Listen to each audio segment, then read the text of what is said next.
SSC board एक्झाममध्ये सगळ्यात कमी लिहायचा कुठला सब्जेक्ट असेल ना तर तो जॉग्राफी आणि ह्याच्यामध्ये आउट ऑफ मार्क तर सहज येतात आणि आलेच पाहिजेत. हिस्ट्रीचा प्रिपरेशन प्लॅन बघितला, त्यामध्ये आउट ऑफचं मिशन ठेवलं होतं. सेम जॉग्राफीचाही प्लॅन बघूया आणि आउट ऑफचं मिशन ठेवूया. 2 महिने हातामध्ये आहेत, 2 महिन्यामध्ये आपल्याला प्रिपरेशन करायचं आहे. हिस्ट्रीप्रमाणेच आपल्याला क्वेश्चन टाईपनुसारच प्रिपरेशन करायचं आहे. चलो अगोदर पेपर पॅटर्न बघूया. पेपर पॅटर्न नीट समजून घ्या. बघा, मराठी मीडियमसाठी पण लिहिलाय, इंग्लिश मीडियमसाठी पण लिहिलाय. प्रश्न पहिला तर MCQ वरतीच राहतो. त्यानंतर क्वेश्चन 2 आणि क्वेश्चन 3 मध्ये क्वेश्चन फिक्स नसतात. ह्या 8 टाईपपैकी कुठलेही 2 टाईप तुम्हाला विचारले जातील. मग हे जर पक्क करायचं असेल तर आपल्याला पुस्तक वाचावंच लागणार. आणि बघा ना, एकदम छोटे छोटे प्रश्न आहेत जे लिहायचेत आणि तुम्हाला हे 12 मार्क पहिल्या 2 प्रश्नांमध्येच मिळतात.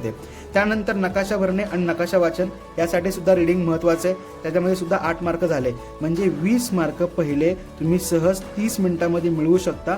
पण त्यासाठी तुमचं वाचन पक्क पाहिजे. त्यानंतर कारणे द्या, गिव्ह रिझन, आलेख काढणे किंवा त्यावरचे प्रश्न असतील किंवा आलेख वाचन असेल, ह्या दोघांपैकी काहीतरी एक सॉल्व्ह करायचं आहे 6 मार्कांसाठी. त्यानंतर सविस्तर उत्तरे द्या 8 मार्कांसाठी. पेपर पॅटर्न जर तुम्ही नीट बघितला तर फक्त हे 2च प्रश्न जे आहेत ज्यामध्ये आपल्याला उत्तर लिहायचंय, म्हणजे प्रॉपर रायटिंग करायचंय, आन्सर नीट लिहायचंय.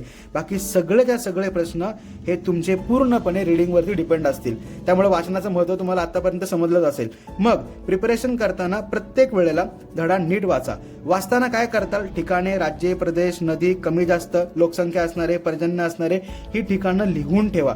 पेजवरती लिहा आणि ते जे काही पेज असेल ना ते धड्याला स्टेपलर करून ठेवून द्या. म्हणजे बोर्ड एक्झाम जेव्हा येईल ना तेव्हा परत ते पॉईंट करायची गरज नाही पडणार. त्यानंतर भारत आणि ब्राझीलची तुलना करूनच ठेवा. यावरती एक प्रश्न तर येणार म्हणजे येणारच. नंतर कारणे द्या आणि सविस्तर उत्तरे, यामध्ये आपल्याला ठिकाणांचा उल्लेख करायचा आहे. मग ते कुठं असतील तर अगोदर तुम्ही लिहून ठेवलेले असतील. क्लिअर झालं? चलो, जसं हिस्ट्रीला तुम्हाला टेबल दिला होता सेम त्याच पद्धतीने जॉग्राफीसाठी तो टेबल आणलेला आहे. बघा, चॅप्टरचा नंबर, नकाशा वाचन झालं. प्रत्येक नकाशा टेक्स्टबुक मधला नीट बघा, पॉईंट नीट बघा, कुठं प्लॉट केलंय ते सुद्धा बघून घ्या. त्यानंतर धड्याखालचे जेवढे 1 मार्काचे प्रश्न आहेत तेच तुम्हाला त्या ठिकाणी दिसणार आहेत. नंतर कारणे द्या आणि थोडक्यात उत्तरे म्हणजे सविस्तर उत्तरे. हे झालं की लगेच टिक मार्क करून मोकळं व्हायचं. हे व्यवस्थित लिहा. जिथे तुम्ही अभ्यास करताय त्या ठिकाणी स्टिक करा, कारण ह्या सब्जेक्टमध्ये आपल्याला आउट ऑफ मार्क आणायचे आहेत.